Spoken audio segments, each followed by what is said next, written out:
আজকে ঈশান সন্ধ্যা থেকে বায়না করছিল একটু চাউমিন করে দিতে হবে। ওই জন্য দেখো এই ধরনের চাউমিনের প্যাকেটগুলো আমি নিয়ে নিয়েছিলাম। এই ধরনের চাউমিনের প্যাকেট সত্যি বলতে একদমই ভালো না, আমার তো পার্সোনালি ভালো লাগেনি। মানে একদম টেস্ট নেই আর বিশ্রী একটা চাউমিনের প্যাকেট। আর এই ধরনের প্যাকেটের মধ্যে থেকে এই দেখো দুটো প্যাকেট থেকে দুটো মশলা বার হয়েছে। এটাকে সিদ্ধ করে খুব ভালো করে দেখো ঠান্ডা জলে ধুয়ে নিলাম। আর তারপরে এখানে ঠান্ডার সময় জানো তো প্রচুর সবজি পাওয়া যায়, যেটা আমাদের গরমে পাওয়া যায় না।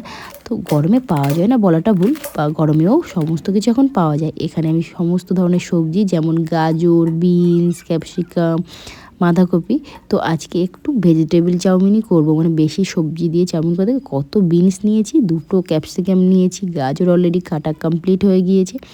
আর বেশি সবজি দিয়ে চাউমিন খেতে ওর পাপা বেশি পছন্দ করে, মানে ঈশানের পাপা। আর আমারও পার্সোনালি সত্যি বলতে চাউমিনের থেকে সবজি বেশি পড়লে না বেশি ভালো লাগে।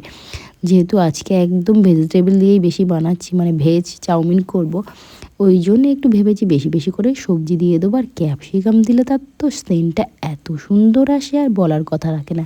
এখানে রসুন কুচি নিয়েছি আর আদা কুচিটা এখনও কমপ্লিট হয়নি, মানে আদাটা তো দিতেই হবে। সমস্ত সবজি ওখানে কাটা রেডি হয়ে গেছে আর গরম তেলের মধ্যে গাজরটা আগে দিয়ে দিচ্ছি।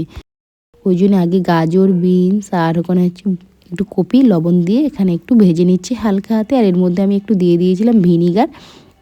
আর এখন দিয়ে দিচ্ছি পেঁয়াজ। সয়া সসটা দেবো না, তার কারণ হচ্ছে সাদা ভাবটা একদমই চলে যাবে। আর আজকে চাইছিলাম একটু, যেহেতু অনেক ধরনের সবজি আছে, চাউমিনটা সাদা সাদা রাখতে, তাহলে কি বলো তো সবজির না ওই যে গার্নিশিংটা বেশ ভালো লাগবে। যেমন ভিতরে সবুজ, তারপরে আছে অরেঞ্জ, সব হালকা গ্রিন, দেখো সমস্ত কিছু বেশ না বেশ সুন্দর লাগছে। তো আরও একটু হালকা করে এখানে উপর থেকে আমি ভিনিগার দিলাম, সয়া সসটা দেবো না। আর এখানে আমি কমপ্লিট করে নিয়েছি। দেখো চাউমিনটা আজকে একদম সাদা চাউমিন করব, কিন্তু তোমাদের হয়তো এখানে ইয়েলো লাগতে পারে।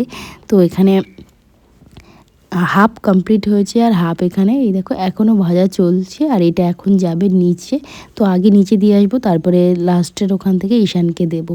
তো সন্ধে হলে আমার কি হয়, ওপর নিচ করে করেই পা ব্যথা হয়ে যায়। তো আজকের মতো টাটা।